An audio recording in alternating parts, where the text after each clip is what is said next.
Ladies and gentlemen, our first plenary session, Cost to Benefits of Higher Education, is about to begin.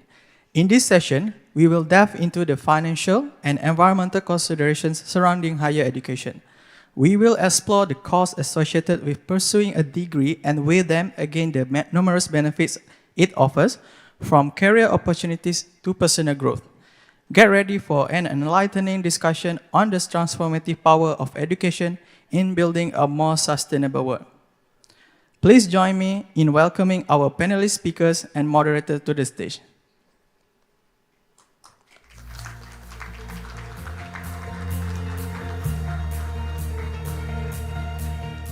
Thank you, MIM, and the Crucial Conversations team for the warm welcome today. Ladies and gentlemen, hello, and a very good morning to everyone present here today. It is our great honor for us to present to you Panel 1's exciting and crucial topic, analyzing the cost-to-benefit ratio of higher education. To ensure a well-rounded and dynamic discussion, filled with experiential insights and advice, we have a distinguished panel with us here for you today. Our first speaker this morning is Mr. Malcolm Wong, the Internal Vice President of Fly Malaysia for the 2023 to 2024 tenure and the Research Director for the 2024 to 2025 tenure in the Malaysian branch of the Association of Malaysian Economics Undergraduates, or AMEU. He has led and supervised numerous research projects on economics and finance. Malcolm is currently a first-year undergraduate student at the University of Nottingham in Malaysia, with academic interests in geography, environmental and ecological sciences, and urban studies. Thank you for being here with us today, Malcolm. Next, our second speaker this morning is Professor Jeffrey Williams. He is the founder and director of the Williams Business Consultancy Company.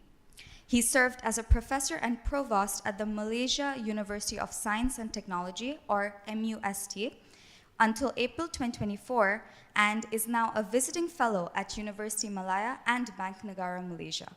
His expertise includes economic policy, higher education management, sustainability, and social responsibility. He is a graduate of the University of Cambridge and has taught at London Business School, the University of Oxford's Pembroke College, and at the University of London. Thank you for being here with us today, Professor Williams. And lastly, our third speaker is Mr. Chin Yi Jian, or everyone likes to call him YJ.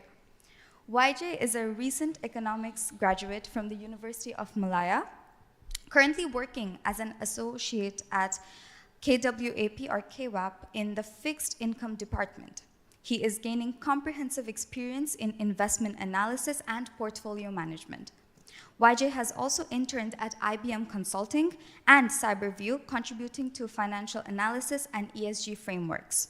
Additionally, he has been recognized as a Wisely Academic Fellow, developing profound leadership skills and a strong commitment to socioeconomic and entrepreneurial development. Thanks for being with us here today, YJ. And alas, as introduced, my name is Tanish, a senior research executive at the Association of Malaysian Economics Undergraduates, or AMU, and I will be your moderator for today. All right, to make the most of today's event, I urge all to take notes, prepare questions, exciting questions, and actively listen to our productive discussion. And now that we're introduced, let's dive right into the topic. To begin, I would like to start with a short introduction / proposition for our topic today. As a panel, we believe that while higher education undeniably benefits students in terms of learning and personal development, it does not automatically guarantee a good, stable salary or job security. This gap is especially pronounced for foreign students in Malaysia who face higher tuition fees, visa restrictions, and potential job market discrimination. The cost-benefit ratio of higher education is heavily influenced by various factors, including economic and geographical inequalities, institutional differences between public and private university education, and the rising cost of living. Furthermore, alternative educational pathways, such as vocational training and online courses, offer different cost-benefit dynamics that need to be considered. It is crucial to explore these multifaceted issues to understand whether the investment in higher education is truly worth it for different groups of students, particularly in the context of Malaysia. Hence, my first question stands for Professor Williams. Sir, could you please break down the title for us today in a few words and in simple terms, describing what higher education is all about, and how does the cost to benefit aspect factor into it? Thank you. Okay, how long do I have? Well, in a few words and in simple terms. A few words. All right, let me give you it in as few words as possible. Is it worth going to university? No. 100%, hands down, no, it's not. The costs of going to university very far exceed the benefits that you could possibly get from a career perspective or an increase in potential possibilities and opportunities for your salary. The only reason to go to university, in my view, and based on the economics of it, which we can discuss in greater detail, based on 20 years of being in higher education in Malaysia, 11 years of being in higher education in the United Kingdom, the only reason to go to university is if you want to do it because you are interested in your subject and you want to be a part of the university community for personal development, self-actualization, and improvement of oneself. If you are going to university for career purposes, forget it. If you're going to, I'll tell you why. Because the data, we have some new data today. 50% of all graduates are in some form of occupation that does not require a graduate degree. So if you want to go to university for career purposes, you might as well toss a coin. You have a 50-50 chance of not getting a graduate job. So if you want to go for career purposes, you will fail. If you want to go because you want to make money, we can go through the maths if you like, but take it from me.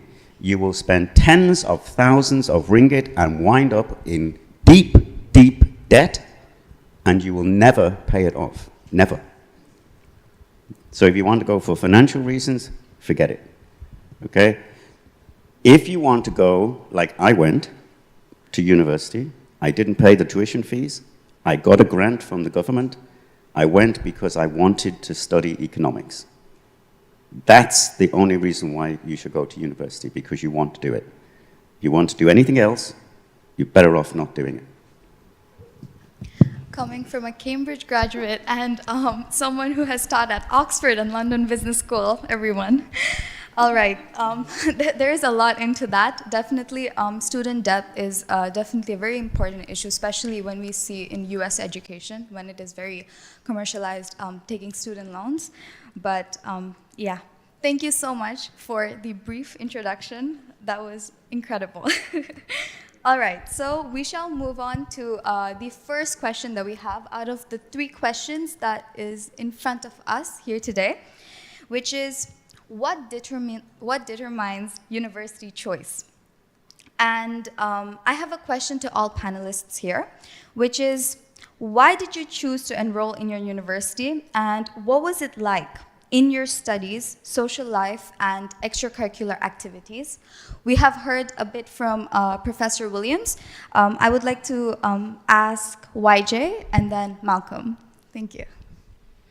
Right, so what determines your university choice? I guess I would like to echo a bit on what Professor Jeffries mentioned just now. So I think there are quite a number of factors that you need to consider before going for tertiary education. So I would like to bring up 3 points, mainly these 3 points which will determine what university you are going and where you are going. So first of all, you need to understand your financial background. This is the first point. The second point, you need to understand what is your capability. Are you able to study, or Are you not someone who is ready for tertiary education? And then third point, understand why you want to go to university. So back to first point, you need to first understand your financial background. So for me, I just put myself as an example. I come from a middle income family. I'm neither rich nor poor. So I'm in this awkward situation where it's very hard for me to get a scholarship, but I can't go to a very wealthy university or premium university as well. So I took STPM, I scored great results, and I was eventually offered a place in economics, Bachelor of Economics in UM. So this is the first factor, which is financial factor. How much money do your family have? When you think about it, right, if your family has to sell assets, say for example, a land or house, just to allow you to go for your tertiary education, do you think it's worth it? For some, maybe it's worth it because your family, your parents have multiple number of assets. But for me, my parents don't really have much assets, so which is why I resorted going for STPM. So this is the first point. Understand whether your family has the financial means to send you to tertiary education or not. The second point, understand your capability. I've seen a lot of my peers who went for tertiary education, but only to drop out of the university. Why? Because they don't really love studying. Because of the commercialization of higher education, makes people think that it is necessary for everyone to have tertiary education to succeed in life, which is absolutely wrong. You can have tertiary education, it is good to have, but it's not 100% essential. I have friends who are entrepreneurs, I have friends who are influencers, YouTubers. They are all earning much more money than the traditional, conventional way of going for tertiary education. So you need to understand your capability. If you like to study, please go ahead. If you don't like to study, maybe tertiary education is not for you. And then last but not least, the third point, understand why you want to go for university. Like what Prof. Jeffrey just mentioned. A lot of people are going for the sake of going because their parents want them to go. Their parents say that tertiary education is important, but they themselves don't really understand what tertiary education means. Are you there to study? Are you there just merely to get a job in the future? Right, so this is a question for all of us to ponder on. So these are a few factors that determine your university choice. And for me, it's just as simple as that. I love studying. I know that I can do good in my studies, so I go for STPM, which eventually allows me to join the best university in in Malaysia. Yeah, so back to you. Thank you so much, YJ. Now, moving on to Malcolm, we would love to hear your insights on the first question. All right. So first, I'll just give a big insight about why they choose to study at Nottingham.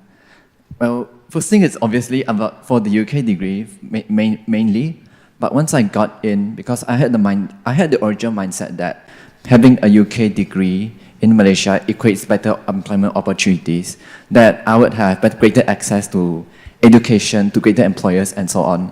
But it was really not the case when I stepped in to study.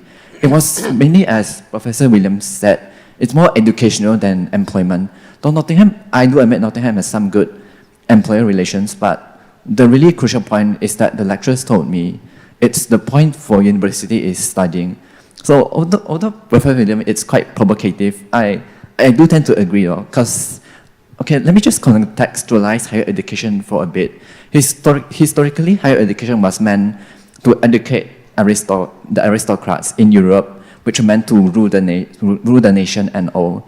It was only after the Industrial Revolution in England that they started having the idea of educating people for technical purposes, for factory jobs and so forth. Back then, when people didn't have access to a university education, since you had to be quite wealthy to get in, then how they learn to prepare for employment is that through grades. So they had an apprentice under an already established master, and gradually they follow them until they have the job skills that they want, and afterwards they can live on their own to make a living.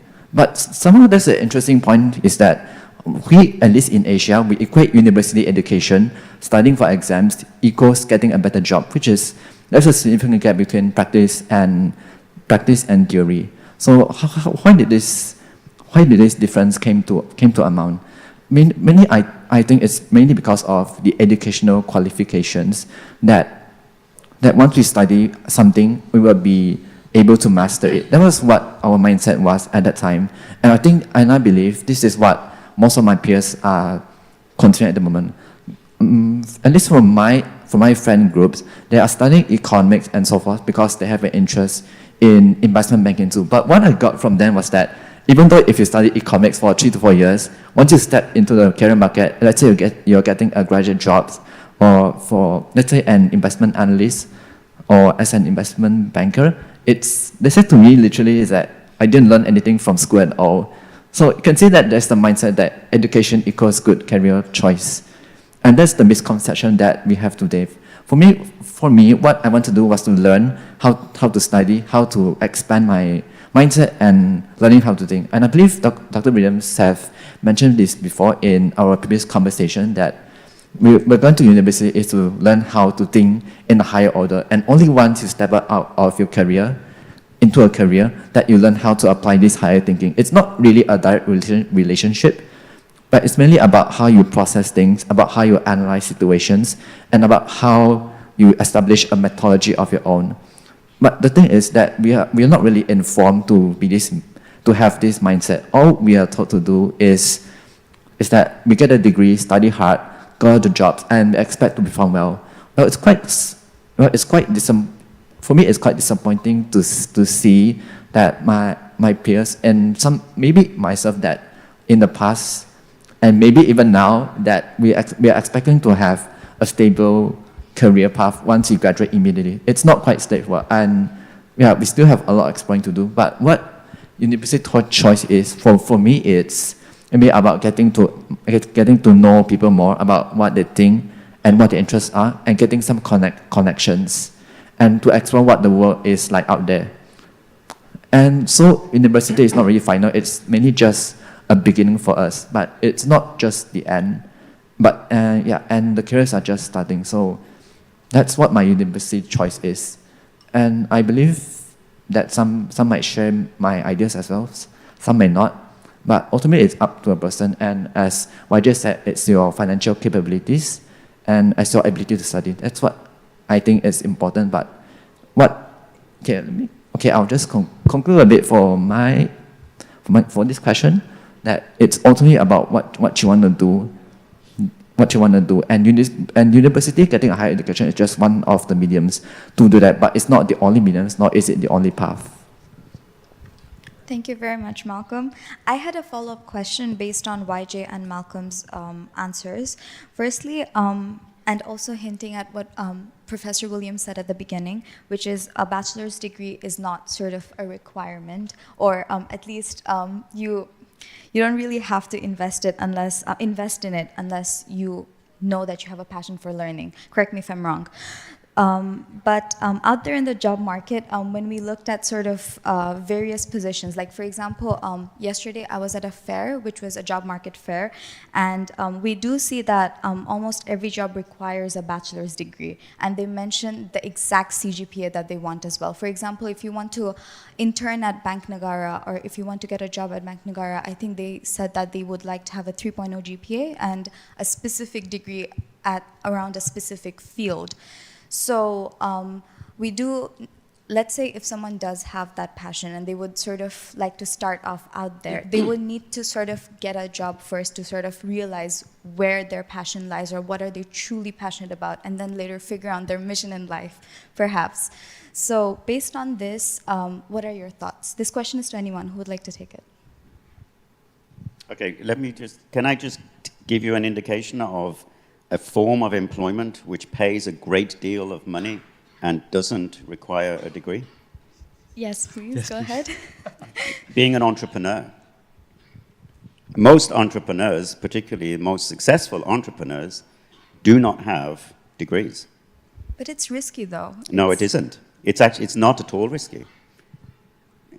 Shall I tell you the story of the coconut guy? I'll tell you the coconut story, right? I live in Sungailong, close to where the Prime Minister lives. By Sungailong, Utah, there is a guy who sells coconuts. That's all he does. 6 days a week. Every day he sells 100 coconuts, 5 ringgit per coconut, right? That means every day he earns 500 ringgit. 6 days a week, 3,000 ringgit a week. 4 weeks in a month, 12,000 ringgit selling coconuts. He has to pay half the price of the coconut, but his profit is 250. So he earns 6,000. You think he has a degree? No, he doesn't have a degree, right? He's sitting next to a university where they're all going to get their degrees, right? That's his customer base, right? Those guys who graduate from that university or any of these other universities, and I've worked at 3 of these universities here, these guys will graduate, their starting salary will be 1,600 ringgit. That's the starting salary of a graduate. The minimum wage is 1,500 ringgit. So which do you prefer? 6,000 ringgit selling coconuts or 1,600 ringgit being a graduate getting a job? Yeah? If you want to be a lawyer, graduate lawyers can't expect to be paid. The Bar Council will not introduce rules to pay graduate lawyers. Disgraceful, absolutely disgraceful behavior, right? But if you want to be a lawyer, you need a degree, for sure. You need a law degree, some sort of law degree, right? Definitely you do. But you go through all of that, you start after graduation, you're working, right? You're working as a legal executive, and you don't get paid anything at all. So you want to go to university to be rich, to have a high income, to have a high standard of living, even to be involved in a respectable form of activity. What's more respectable as a form of activity than rolling up your sleeves and being an entrepreneur and making a dollar from a cent? What's more respectable than that? This is the Institute of Management, right? What is more respectable than that? Nothing. This is a good way of living your life. You don't need a degree to do that. And let me tell you something else. You go to university, they will not train you to do that. Never. 90% of graduates do not become entrepreneurs, according to the MOHI data, the Tracer data. Universities train people to get a job for someone else, not to run their own company.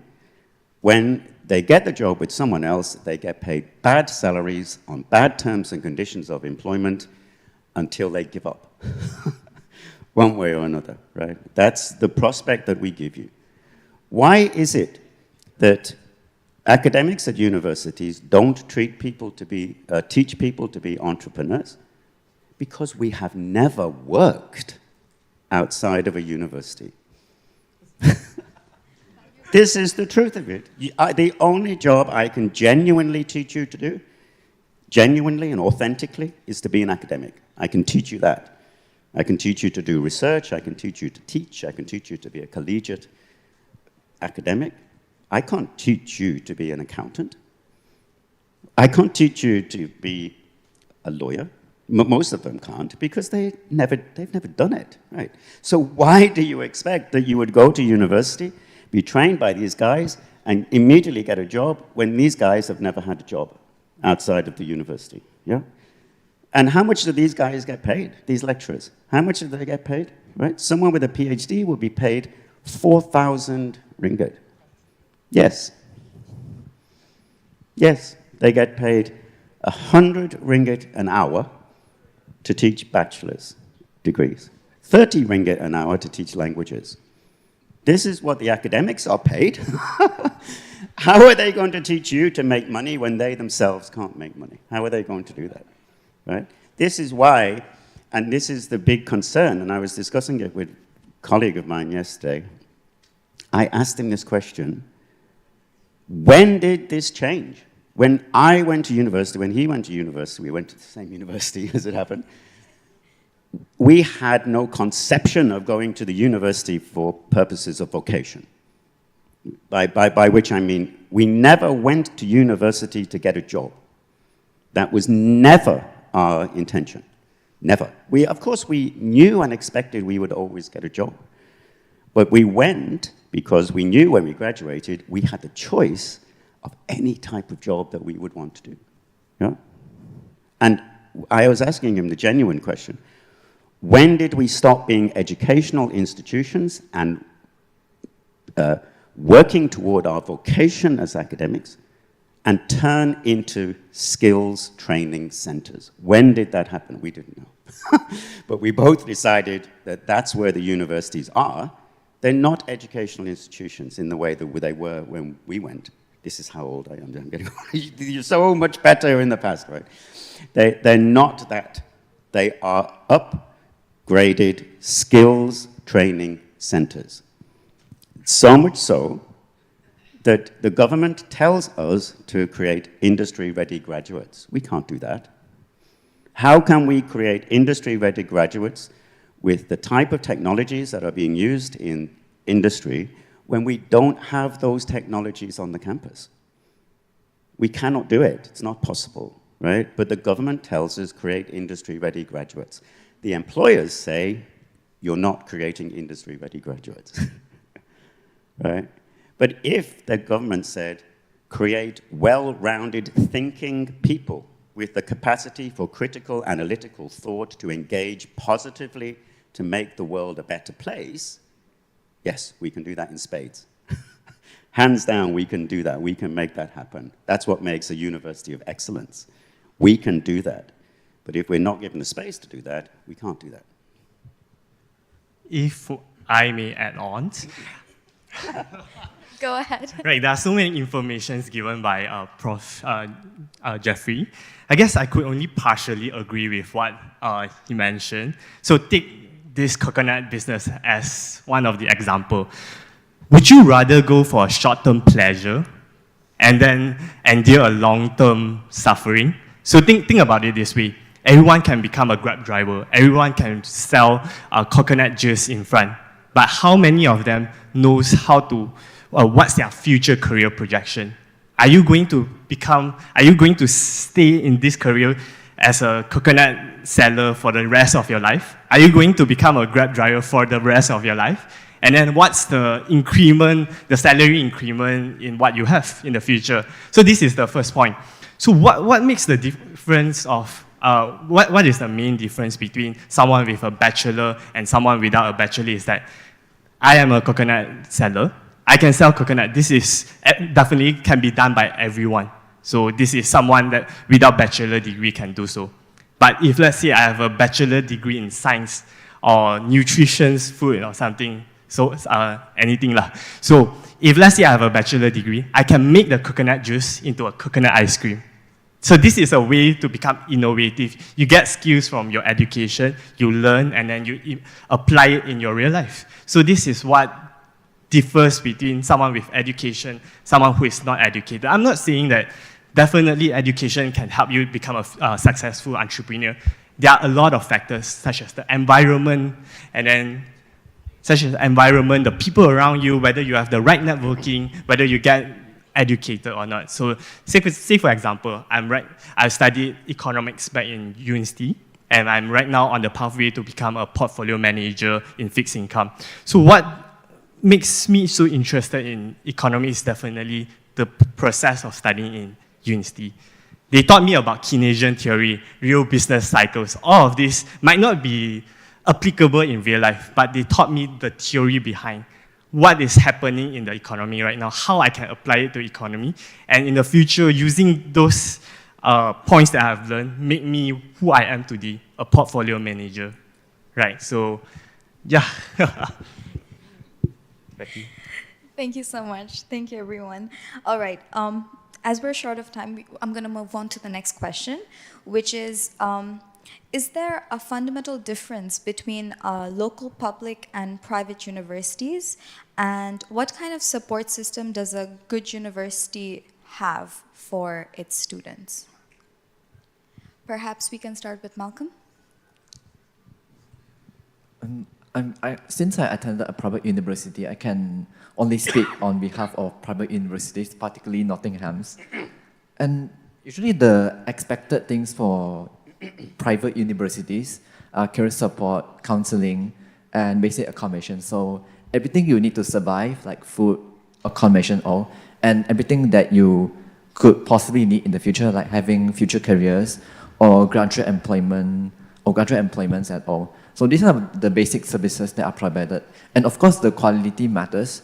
And I would say that it's a case-by-case basis on whether if private universities are able to provide these employment opportunities and research opportunities as a whole.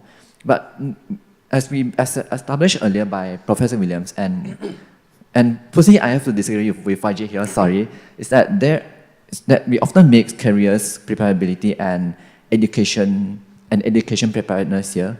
And I would like to reiterate that based on YJ's previous point is that even if you are selling coconuts and you are able to convert it into, let's say, coconut ice cream, not everyone has the mindset to do that. It's only after you get an education that you learn. But it doesn't necessarily mean that you would want to convert coconut into coconut ice cream. So that's where I agree with Professor William, is that it's your higher order thinking skills and university allows you to have this sort of thinking skill, be it in the natural sciences, in computer science, or in the humanities as general. It prepares you to change your environment and use your education to gain something for yourself. And I think that's what entrepreneurship is. And universities, they are meant to prepare you for this mindset. So usually they will engage you in career fairs to get you to know your employers. But that's mainly after you graduate. And the universities do make a difference between graduate opportunities and educational opportunities. Usually, that's why there are separate departments for academic office and careers office, because these are two different requirements. And it's a plus if they are able to balance them both at the same time. But just because one university, let's say, is good at research doesn't mean they are good at career opportunities. So it's mainly on a case-by-case basis. For me personally, it's mainly due to the funds that they have to be channeled for research, and using those monetary support or endowments that they're able to provide these research opportunities as well. And hence they are able to produce high-quality researchers, which in the natural sciences, like biology or biomedical departments, they might translate into good industry talent. But this is not necessarily the case for social sciences, which I am part of. It's often in places where social science graduates succeed, it's mainly because that they get to explore what's beyond their curriculum. And it's because of that they did not restrict themselves to studying what's limited to their curriculum that they did succeed. So they took opportunities of what the university provides for them and what is not provided for them. And as we're speaking about what makes excellent universities, a good one is one, I would say a good university is one that has a good learning environment, as in supportive professors, like lecturers and friends that are willing to help you with your studies, as well as these same people that are willing to start projects with you. So any collaborations in assignments, let's say, can translate into future entrepreneurship opportunities. So universities are excellent because a university of excellence provides you with the connections with the higher order thinking skills and possibly from graduate employments. But these are two separate things. And if a university can do these two things in academics and careers at once, it's a plus for them. But they are not necessarily connected together. Yeah, so that would be it from my side. Thank you very much, Malcolm. There's a saying called that university, particularly those top-ranked universities, there are investment funds with education attached to them. So this is an interesting dynamic, though. When we always say about investing in higher education, as if we're the investors, but no, we're not really the investors, we're the consumers. So that is why we always need some sort of return, and that's why we're always attached to higher ranked universities. It's mainly because of the branding. And this actually reflects on how much do we think of education as a consumption device, because we like this brand that would buy this educational opportunity for us, so that we are able to make something out of it from our perceived returns. And this is particularly the case, and that's why we always confuse education with career opportunities, because we're thinking of education as something to be consumed. We study to get a degrees, to get first class, and that's what our mindset is for education. And personally, and one thing about the higher education rankings is that they're marketing it's because most of the universities, be it public in Australia or the UK, or mostly private ones in America, they are mostly independent. And most of the universities in the United States, they start off as private colleges, particularly the more wealthy ones, or Harvard, Yale, and all that. So they're thinking like, how do I maximize my returns? And that's when they got all the elite classes who could afford an educational of higher thinking, like what Professor Williams has said, to go into these universities and increase their reputation. It's more of a networking opportunities for the better educated, and that's why they have these fee barriers to ensure that you are able to provide that opportunities. And even if you couldn't afford it, if you're good enough and bright enough, you could get a scholarship to these top universities. And that's what they're looking forward to. It's mainly to increase your networking and your own taking skills, and you can see what goes from there. This is particularly the case for privates, but for public, it's because they wanted to get education. So the marketing mindset, I would say it's quite totally different, because we remember that the purpose of some university is to educate, but not really to vocationalize. But because we are confusing preparing for technical training to go into career, compared with what we're learning to have higher order thinking skills, HOTS as we call it, into one. And that's why we get a lot of this confusion, and why do we have to mention that education as a cost to benefit too? Well, education is indeed it's a consumption. It's not really an investment established. So that's why these rankings and all that, and what we're debating about this now, I would say it's quite true for what Dr. Miller said. It's more costly to you in the future than in the future, because what you get is your education. And I wanted to ask and pose a rhetoric question, like, how do you measure the exact benefits of education? Is it by your first class degree, or is it about how much you learn? I think that's where we hit a really big problem, is that we cannot really quantify our educational knowledge and our research abilities too.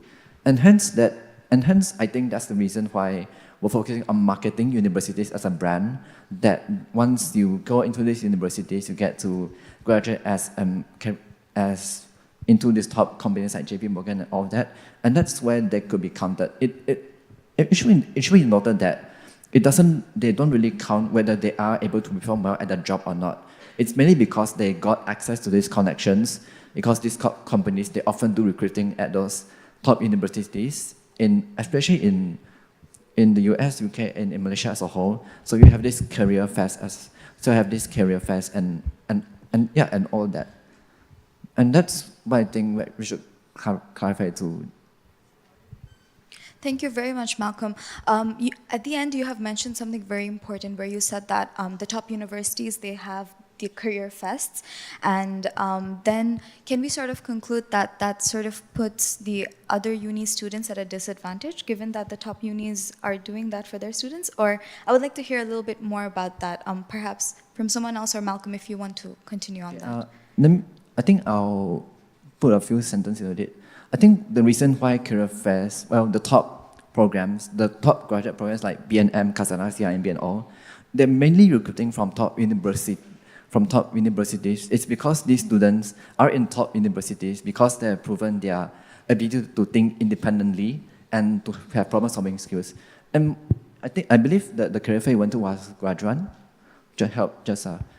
So I went to Graduan on Sunday, and I've talked with some of the employers, HR resources, and one thing that strikes me out when I noticed that they don't really look at what you study specifically anymore.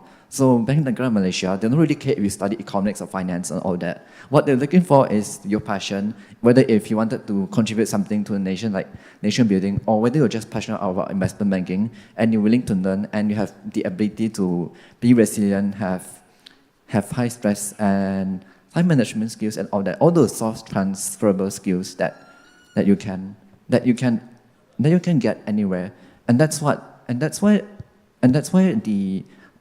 they recruit from top universities usually. Although there are some exceptions, it's because they have these candidates, successful candidates, have proven themselves to be resilient, to have problem-solving skills, and to work together in groups. And this is where connections are really important, because those with affluent families, they are able to provide this sort of education, and because of that, they are able to mix together in equal terms. So those international schools and colleges, this provide you with the opportunity to help to train your skills too. But it's quite lacking for the less affluent classes, because what they're told to do is that they're expected to study and just study to get a job. And that's where I think social class and educational background does play a very important role in determining cost of education benefit. Because as we established earlier, getting a university degree, unless you're in research or something natural science related, you can't really get a good job unless you have these proven skills. And these skills need some cultivation. And the best way to cultivate is to have a social network that you can draw upon and train them together. And this is where people from the lower income classes get really disadvantaged, because they don't really have these social opportunities that are able to the more affluent classes. The top universities, they usually have the most brightest kids together into one space, and that's why they are able to excel. And at least in the UK and the US, they already have this social opportunities to be able to afford higher education overseas, and that's how they can mix it all together. So, and that's less of a case for public universities who are aimed at getting an equal opportunity education for all, regardless of the class. So that's some background I would like to add here. Thank you very much, Malcolm. Since we're sort of nearing our end time, I would like to jump to sort of a few questions I had about the third main question, which was what are our assumed higher education ideals and values?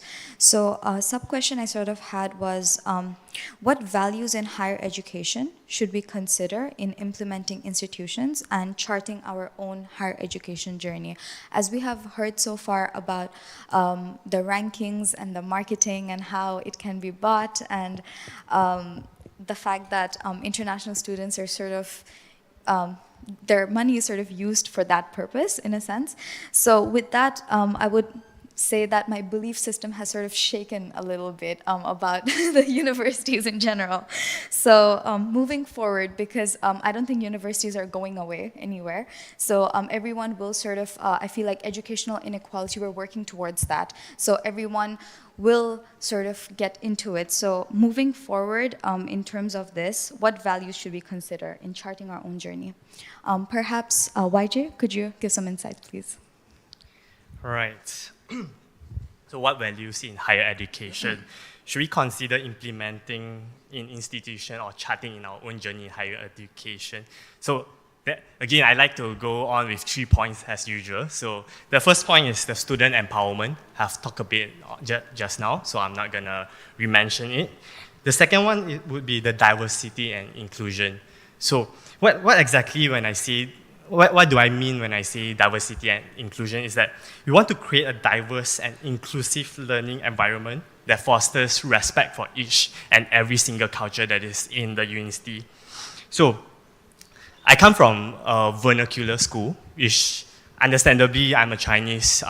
There are people like Malays stay with Malays, Chinese talk to Chinese only, Indians stay with Indians only, which is very disappointing, which is why I think if, let's say, I join a random university that has only one identity, one culture, it doesn't make sense. You don't learn anything. This is why in our country there's a lot of conflicts. There's lack of understanding between the people. We are lacking of empathy. The reason being is because we only stay with our people. We don't mix around with others. We don't see from other perspective, which is why I think this is a very important point to have in the higher education's journey. If every single higher education allows everyone, regardless of your skin color, your language, your religion, this would be a very important institution point that we're going to have. The second one would be the social impact. Because a lot of times when we are talking about education, we are only thinking about employability. What's next after higher education? Am I going to get a great job? And am I going to get a handsome salary? That's the only thing that we thought of when we think higher education, which is why we need to implement more social impacts, projects, or events, activities in higher educations. So I hope that one day the higher educations would aim to make education infused with programs that focus on social justice, environmental sustainability, and preparing students to actually contribute positively to the market, to the country itself. So my 3 points are student empowerment, diversity and inclusiveness, and social impact. Yeah. Thank you very much, YJ. We are going to move on to the Q&A section now because now that I'm looking at some of the online questions, I see that it will sort of answer our main 3 questions as well. These are very interesting questions, by the way. And at the same time, after taking one online question now, I would love to have someone from the audience here who would like to ask a question as well. There are mics in sort of the space in between. So after this question, I hope someone can ask a question from the audience here. So yes, I have a very interesting question for you, Professor Williams, and it's actually from a parent. They said, what is your advice to parents? Don't have children, that's my advice. If tertiary education is not the answer, should parents still save for their kids' education? Yes, they should, but they should give the money to the kids and let the kids make the choice. Do you need some more? My parents never told me to go to university. They never. And they didn't tell me to go to university or not. They didn't tell me which subject to study or not, right? They said to me, you want to go, you choose for yourself. The term they said is, you make your bed, you lie in it. Yeah? But they always said, if it goes wrong, your bed is always here at home, right? They never made any choices for me. They said, you choose, you go, you do it by yourself, right? And I did make the choice, economics, Cambridge, and I worked hard to get in, right? That was my choice. But now, after all of these many years, my boyish good looks defy my age. I've actually been doing this for nearly 30 years, right? And I'm astonished when people say, I went to university because my parents told me to. You know what I would say to those students? Tell your parents to get lost. That's what I would tell them. Yeah.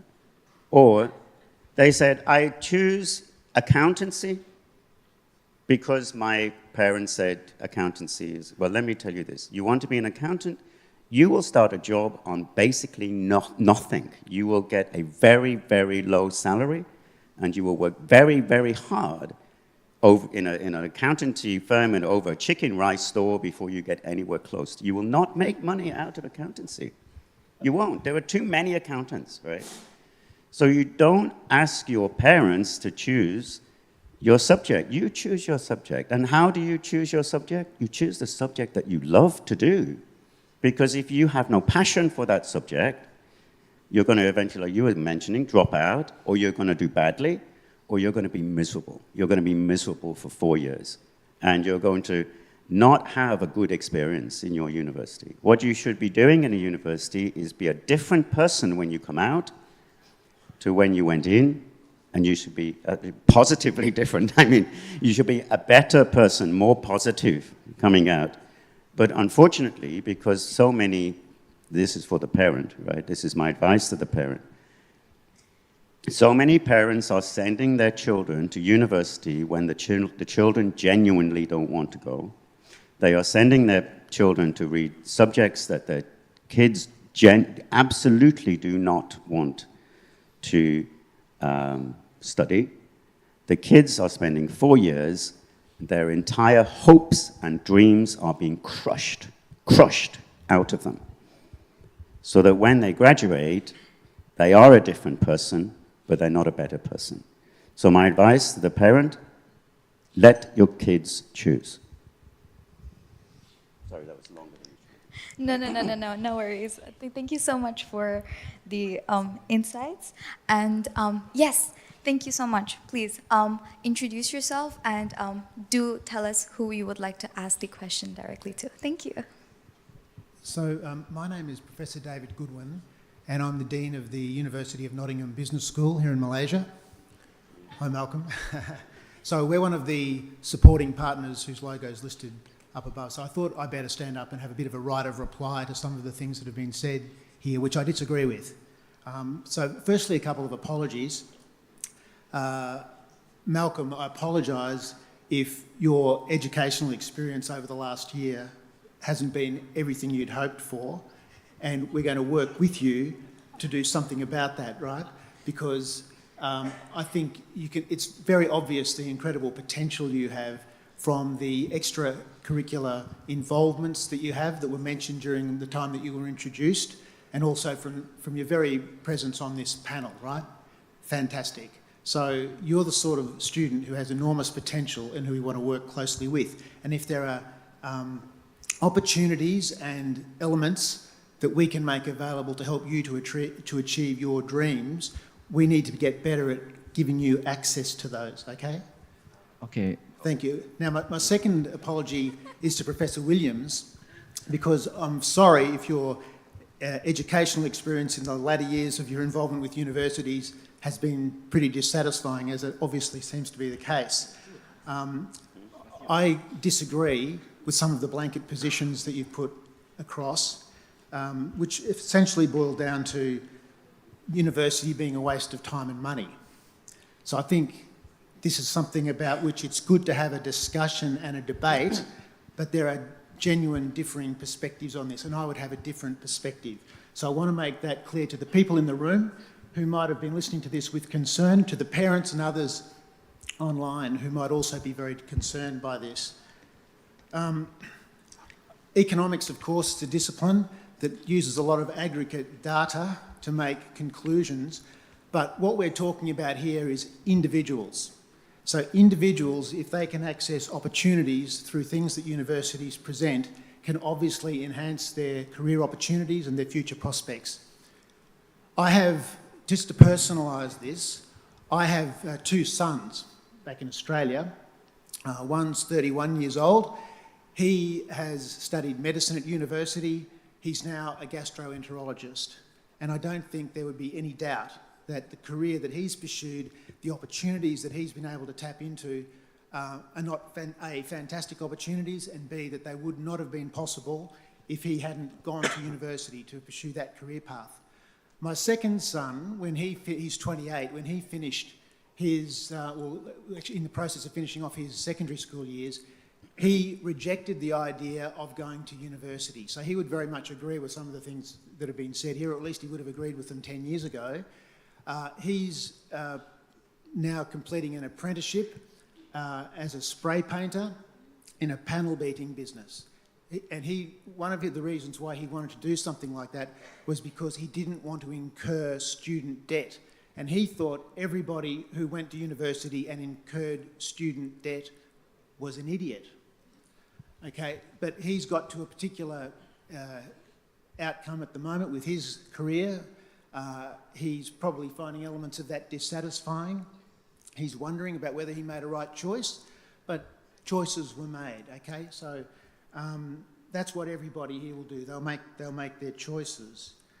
Now, my own experience, I heard it said that people who teach at universities have never been in the real world.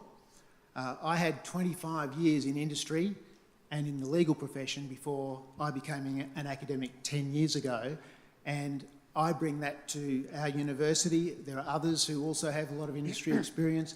My colleague Ganesh, who I've been sitting with, he's one of our associate professors, also has more than 25 years professional, 35 years industry experience. So you do get that at universities.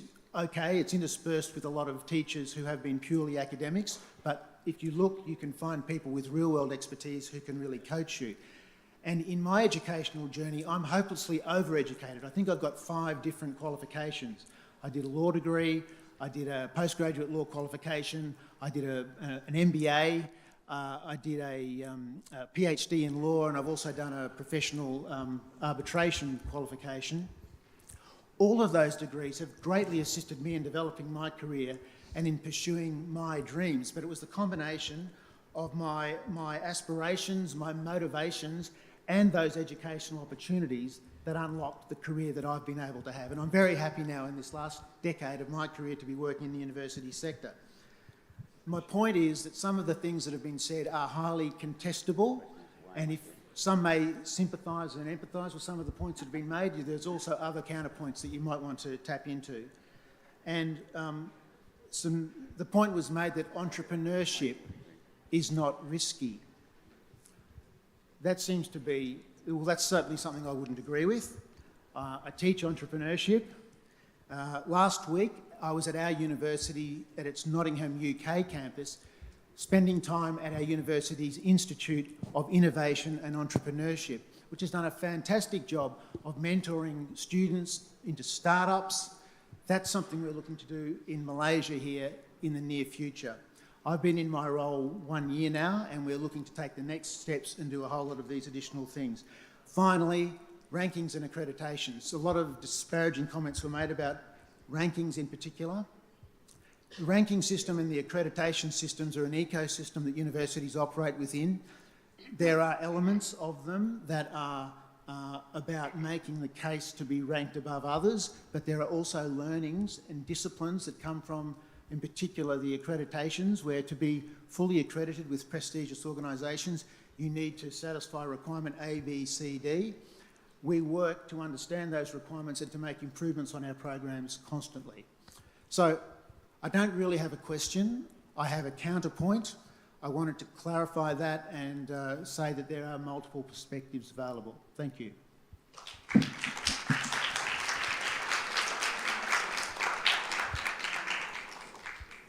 Thank you very much, sir, for your insights regarding this topic. We are a little bit short in time. Would anyone... okay, one more question? All right, okay. Does anyone here... Would anyone like to ask a question from here? Okay.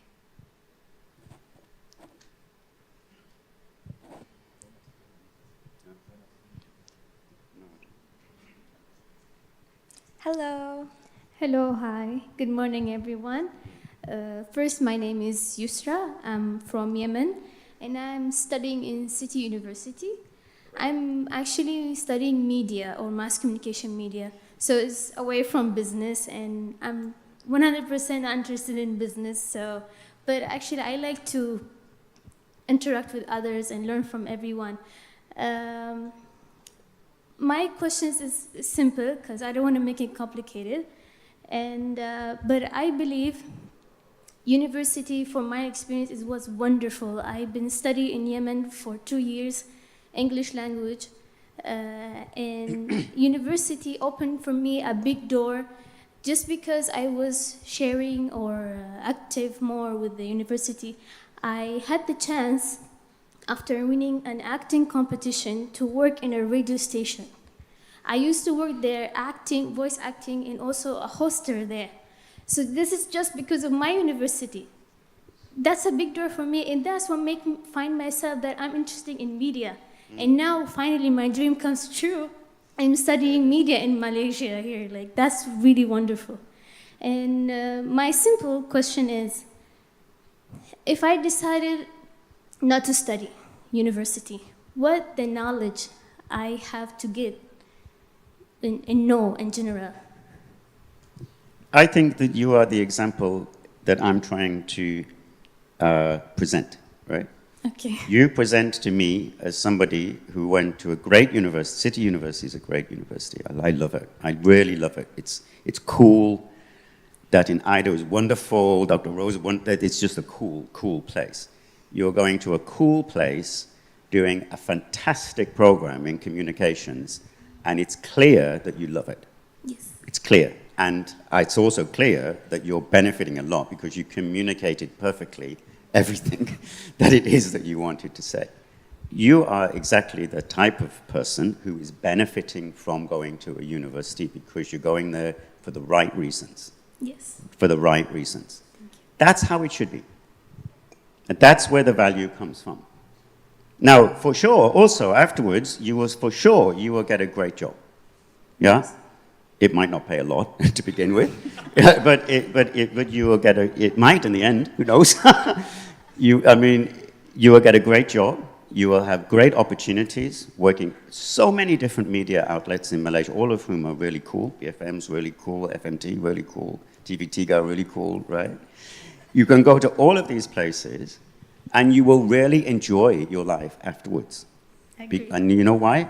Because you're not going to work as an accountant over a chicken rice stall having spent 4 years in a business school. Do that. Do that. That's what you should do. Do that. Thank you so much. Thank you very much for your question. Do you have any follow-up questions? I think no. Oh, yes, Malcolm, please. Hello. I just want to say that we have very similar experiences. Because actually, you know what, I'm not really an economics student. I'm an international communication studies with English, language and literature at Nottingham. So yeah, I don't really relate with you a lot, especially in media stuff. And yeah, I mean, thanks also, I guess. But I guess we both benefit from the university system too. But I guess what I can also add from my experience at Nottingham is that the professors and the curriculum, it teaches us, I'm not sure if I can agree or not, because we probably have different university experience, is that we are taught how to think of news and media and stuff. And it's precisely because of that we are able to come up with the great media contents. Because if you were to go straight into media from, let's say, another degree, you will most likely not be able to think critically about what kind of news sort pieces are there and if this is worth covering. I think one aspect that the professors, my lecturers in particular, emphasize is that there's always a hidden stuff to anything. And you cannot really just look at it at face value. You have to understand what lies deeper within it. And this is where the university is really useful because it teaches you things that are not embedded in the professional curriculum. And it's precisely because of that you can make use of your university education to dig that up inside and contribute probably some unexpected benefit to you. Because I guess from media side, what readers want and probably audience want, they do not want just regurgitate information like what happens and why is it that not. They want different insights and fresh perspective. And I think this goes well for entrepreneurship as well, because there's always another side for problems that can be solved by different ways. And this is where I can say that careers and academics really blur in together, because you definitely need academic side to inform your decisions, but you can only make those problems and identify those problems and solve them if you're able to act out on your own. So that means X1 beyond your own university degree, like I think we both did, to understand this one and contribute something. So yeah, congratulations, as in particular from one media student and English student to another. Yes. You're doing great. Thank you so much. Thank you so much. And thank you to our panelists here today. We are at the end of our session. Thank you, Crucial Conversations. Thank you, MIM. Thank you, esteemed partners and the audience today for listening to us. We had a great time and we hope you enjoy the rest of the session. Thank you.